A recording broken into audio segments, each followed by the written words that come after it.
Hello and welcome to this new video of lesson number 3, India's internal challenges. In the last videos we had learned about the communalism, Naxalism, then issues concerning Northeast India, the unrest in the Punjab, etc. In this very last video of this lesson we are going to discuss about the regionalism. Regionalism के बारे में हम लोग को discuss करना है. The meaning of regionalism प्रदेशवाद, जिसको हम लोग प्रदेशवाद कह सकते हैं. जस्ट लाइक कम्युनलिज्म, धर्मवाद के जैसी समस्या थी, सेम टू सेम समस्या यहाँ पे रीजनलिज्म की. जिस तरीके से लास्ट वीडियो में हम लोगों ने देखा कम्युनलिज्म मतलब अपने अपने धर्मों के प्रति लोगों के दिमाग में जो बैठ के है पॉजिटिव निगेटिव थिंकिंग, और उसके वजह से लोगों की जो यूनिटी डिस्टर्ब हो चुकी है, सेम यही चीज़ रीजनलिज्म में भी है. हम इसको थोड़ा पढ़ते हैं, आपको समझ में आ जाएगा what is the problem before the Indian government. Regionalism means having excessive pride about the one's regions. Regionalism मतलब एक प्रदेश में आप रहते हो और उस प्रदेश के प्रति आपके दिमाग में अभिमान मतलब गर्व होना एक स्वाभाविक बात है, मगर वो अगर हद से बढ़ जाए तो that will be wrong for the other people. और दूसरे लोगों के लिए, दूसरे रीजन्स के लिए वो थोड़ा रॉन्ग डिसाइड हो जाए. It is one thing to introduce oneself as a Bengali. अगर कोई खुद को बंगाली समझते हैं और the Marathi person, but if I think that because I am a Bengali और I am a Marathi, I am superior to other from the other province. आप खुद बंगाली हो, नो प्रॉब्लम. आप मराठी हो, आपको गर्व है, नो प्रॉब्लम. मगर आप मराठी या बंगाली हो यहाँ तक ठीक है, मगर आप दूसरे किसी रीजन के या दूसरे किसी प्रदेश के लोगों को अपने प्रदेश के लोगों से कम समझते हो, that is not a good. Okay, तो दैट यहाँ से रीजनलिज्म की प्रॉब्लम स्टार्ट हो जाती है.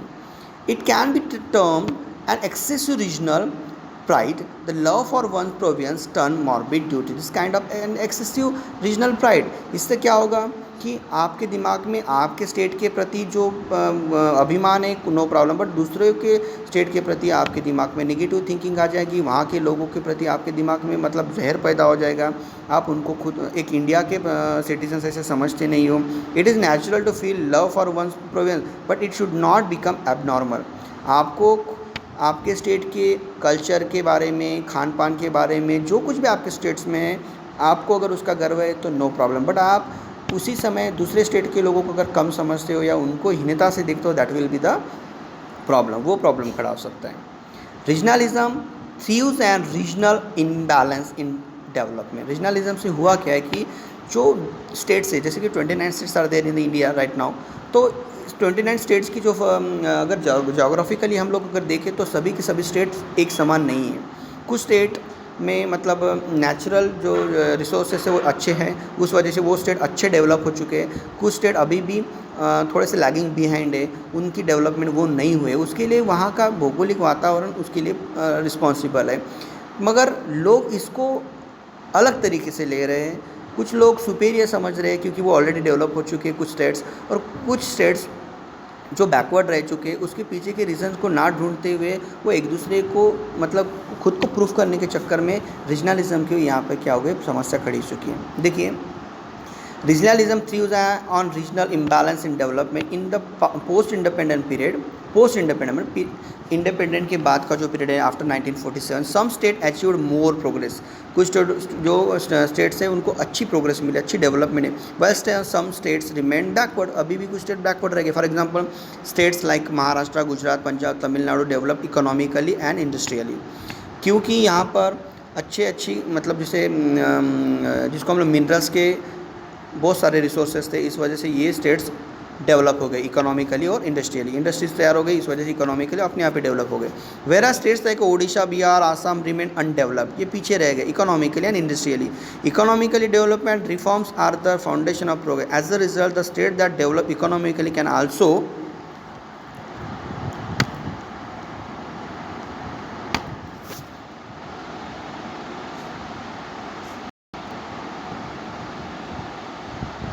देखिए, जो इकोनॉमिकली डेवलप स्टेट्स हैं वो दूसरे क्षेत्र में भी अपने आप ही डेवलप हो गए.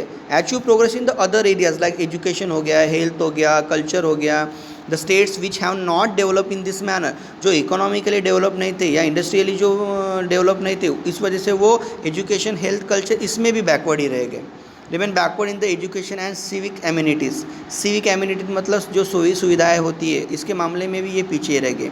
The opportunities of development available to people in the develop state are not possible for the people in the backward state.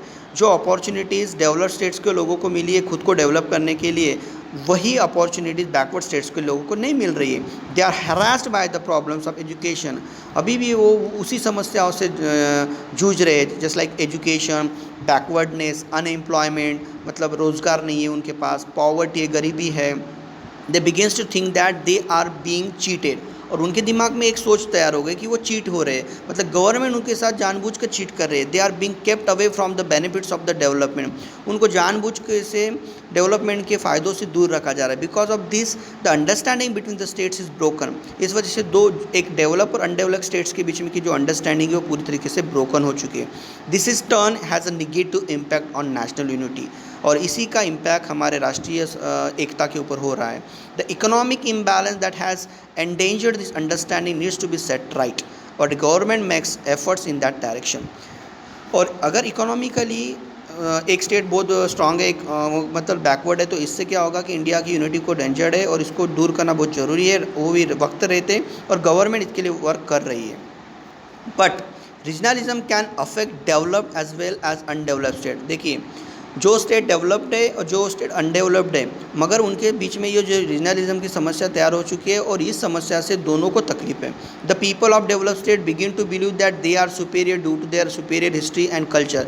जो स्टेट्स अभी डेवलप्ड है, जैसे लाइक हम लोग महाराष्ट्र की अगर बात करें तो उनको, या किसी और स्टेट की बात करें जो डेवलप्ड है, तो यहाँ के लोगों को ऐसा लग रहा है कि हमारा जो इतिहास है, हमारे यहाँ की जो कल्चर थी, उस वजह से हम लोग डेवलप हो चुके हैं। And hence they have developed that much. then they begin to look down upon the people of the undeveloped region, और डेवलप कंट्री के डेवलप स्टेट के लोग बैकवर्ड स्टेट्स के लोगों को मतलब किस तरीके से देख रहे हैं, मतलब कम समझ रहे।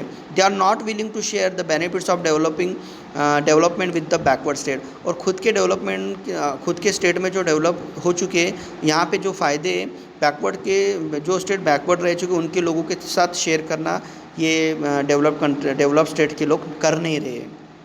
On the other hand, the people from the backward area, जो स्टेट बैकवर्ड एरियाज हैं, need to arouse their regional identity to organize themselves. For this, they try to unnecessarily glorify local tradition and culture to prove their uniqueness. अब ये क्या कर रहे हैं, जो backward में हैं, खुद की प्रगति के लिए उन्होंने इकट्ठा आकर कुछ और करना चाहिए, मगर ये ऐसा कुछ ना करते हुए खुद की लोकल ट्रेडिशन को शो ऑफ कर रहे हैं। उससे यूनिकनेस इसकी कोई ज़रूरत नहीं। This leads to regionalism. इससे होगा सिर्फ प्रदेशवादी होगा, हम बड़े तुम छोटे हम बड़े, ऐसे करते रहने से किसी का भी फायदा होने वाला नहीं। इट एंडेंजर्ड नेशनल यूनिटी, इससे राष्ट्रीय एकता को नुकसान ही पहुंचेगा। The evil of regionalism can be tackled by reducing the imbalanced in development.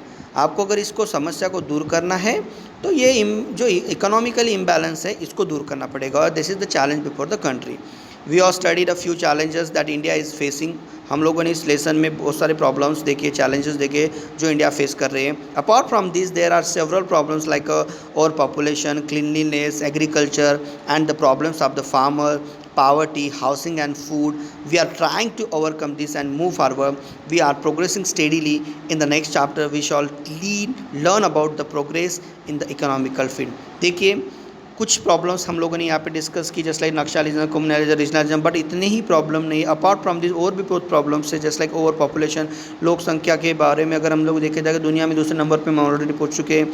इतनी सारी लोक संख्या होने के लिए स्वच्छता का जो समस्या है, क्लीन उसकी भी समस्या है, एग्रीकल्चर प्रोडक्शन की समस्या है, और फार्मर, गरीबी, लोगों को घर, खाना, ये सारी समस्याओं के से हम लोग जूझ रहे हैं, और उसको एक एक समस्या को दूर करने की कोशिश भी हम कर रहे हैं। In the next chapter we shall learn about the progress in the economic field.